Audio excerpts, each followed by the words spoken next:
స్వామి శరణమయ్యప్ప. అందరూ ఎలా ఉన్నారు?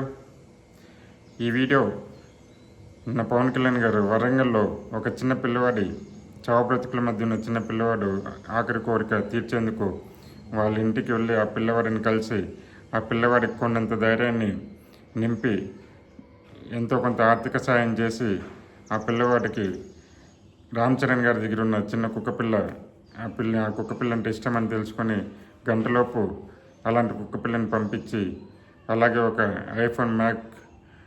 ఐప్యాడ్ని బహుకరించి అందులో ఆ పిల్లవాడికి ఎంటర్టైన్మెంట్ కోసం కొన్ని సినిమాలు వేసి గంటలోపు కుక్కపిల్లని ఐప్యాడ్ని పంపించి కొంత ఆర్థిక సాయం చేసి అలాగే వాళ్ళ తల్లిదండ్రులు క్యాంటీన్ని పెట్టుకునేదానికి ప్రోత్సహించి దానికి తగిన చర్యలు తీసుకోవాల్సింది ఆదేశాలు జారీ చేసి వచ్చారు. ఇది అందరికీ తెలిసిందే. ఇది పవన్ కళ్యాణ్ గారు అత్యంత రెగ్యులర్గా అంటే సహజంగా చేసే పని ఇది. ఇందులో కొత్త ఏం లేదు. అంటే ఆయన వారానికి ఒకసారి రోజుకి ఒకసారి ఇలాంటి పని చేయకపోతే ఆయనకి నిద్ర రాదు. కాబట్టి ఇది చాలా రెగ్యులర్ థింగ్ మనకి. నేను ఈ వీడియో దాని గురించి మాట్లాడట్లేదు. ఈ వీడియో ఎందుకు చేస్తున్నానంటే రోజుకి వైసీపీ కుక్కలు మాల్లో ఇట్లా మాట్లాడకూడదు సంవత్సరం కానీ తప్పట్లేదు. ఎంత నీచంగా దిగజారుతున్నారంటే వైసీపీ వేస్ట్గాళ్ళు. నేను పేరు నాన్ని అంటున్నాడు. వారెవరో పిల్లగాడు చావు బ్రతుకుల మధ్య ఉన్నాడంట. అన్నా నేను చూడాలంటే తమ్ముడు నేను వస్తానని ఎగేసుకొని పోతున్నాడు. నేను పవన్ కళ్యాణ్ గారి పైన చీప్ కామెంట్స్.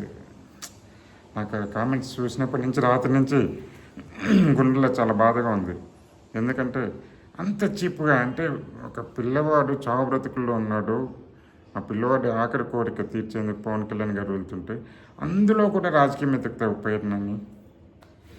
నీకు ఖచ్చితంగా పేరునని చెప్తున్నాను. మామూలు చవరాదు, పురుగులు పట్టిపోతావు.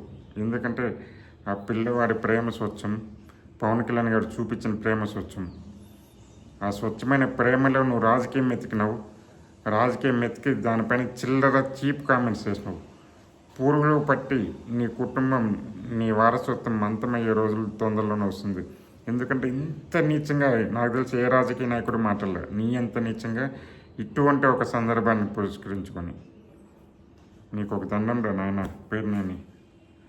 జై జనసేన, జై హింద్.